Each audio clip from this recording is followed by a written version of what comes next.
দেখুন বন্ধুরা, সকালবেলা পাম বাগানের কাজে এসে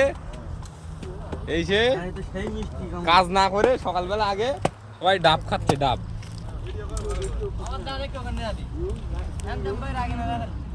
সকালবেলা কাজে এসে পাম বাগানে কাজে এসে আগে সবাই কাজ করে, কিন্তু এরা সব ডাব খাচ্ছে। সব সকালবেলা পাম বাগানে কাজে এসে সবাই ডাব খাচ্ছে সব। এই যে এইসব প্লেয়ারেরা পাম বাগানের কাজে এসে আগে ডাব খাচ্ছে কাজ না করে। এখন বাজে সকাল 8টা, এখনো কাজ না করে সব ডাব খাচ্ছে। আর এই যে আমাদের মান্ডু বসে রয়েছে, বলতে একটা করে ডাব খেয়ে নে, এনার্জি আসবে।